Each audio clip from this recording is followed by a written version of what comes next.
Hi,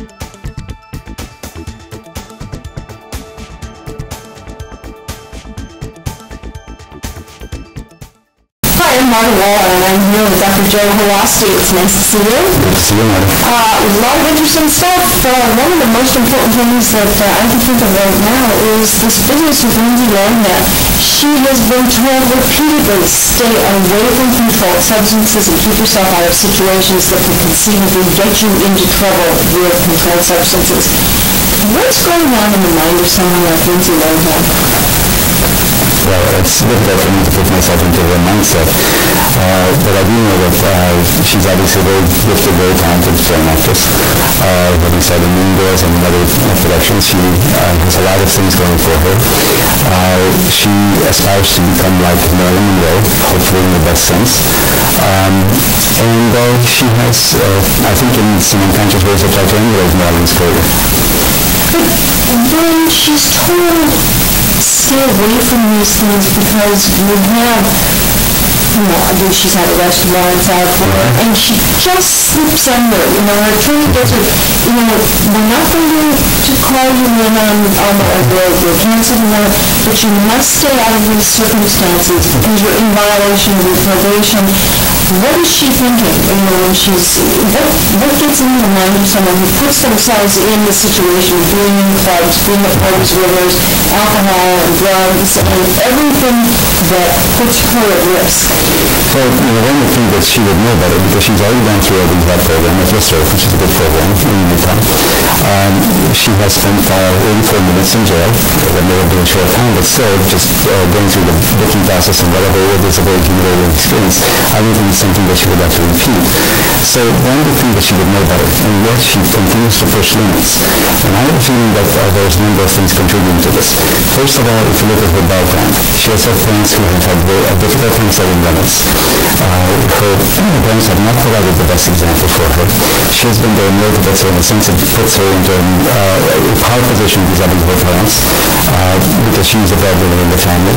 So in many ways she has never developed the internal controls that comes from parents who provide the external controls for a child until the child can develop those internal controls for themselves.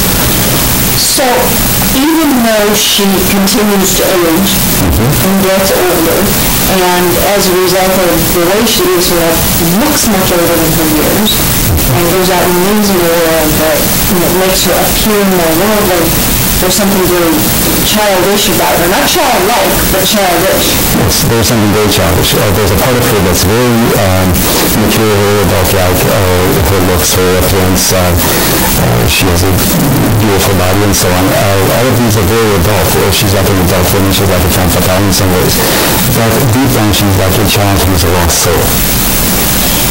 What can be done to help her, and at what point, it seems to me that everyone follows her at every step, no matter what happens, just when you think she's right at the brink of being saved. Britney Spears a year ago, or 2 years ago, was a great example of this. I mean, she was right at the edge, and it looked like she was about to go over the edge, and all of a sudden she was pulled back.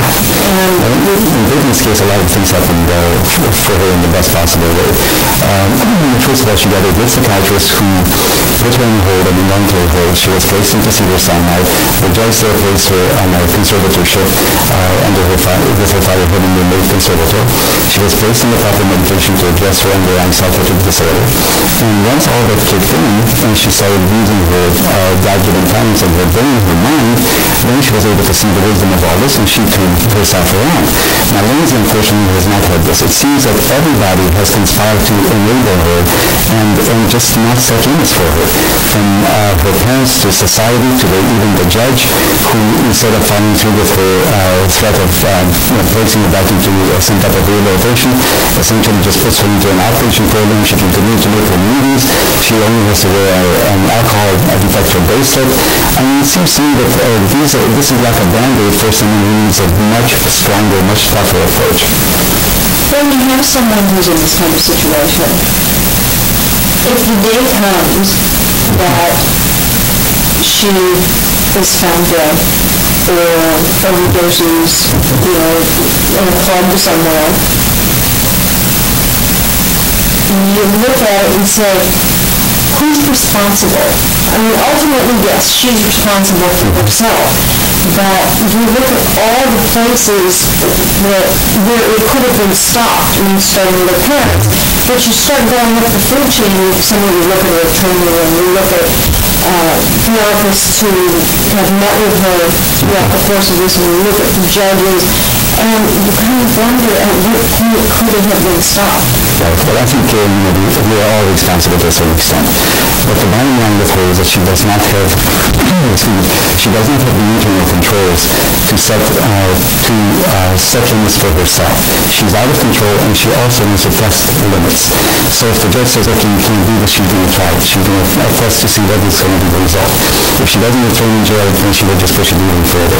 Or if she doesn't, if she's not placed into some type of an inpatient rehabilitation program where she has to stay until she gets the message that, hey, I have a problem, this is bigger than I am. She's really good at faking good, at faking people out. She's a good actress, but she is only defeating herself in the process. And ultimately, we're all responsible, but I think her parents, her attorneys, the judge even, we're all enabling her. At what point does celebrity really play a big role in this? It's not just your judge and jury of 12, but it has become the court of public opinion. And it's almost as if our judicial system is a little worried about or is almost enamored of this celebrity. So at what point does the court of public opinion start to play a big role in it, and celebrity trumps the law? I think it has been playing a role. I think it is playing a role, and even though the judge will never admit this, I think the judge is responding to the court of public opinion. And I think it does, in a sense, tie the judge's hands for doing the right thing for her. So she is, in many ways, at the mercy of the system. Her parents aren't on board yet. They're not willing to say, stop, this is killing her. And do you think there would be a big difference if her parents were on board? Well, I think that would be a start. I think the parents have been so lax and so laissez-faire in the sense of their parenting that it's almost too late for them to step in. I think at this point society will have to step in, because I don't think the parents are going to do the right thing. They're too much involved with themselves, their own narcissism, their own careers, their own future, to really care too much about their daughter.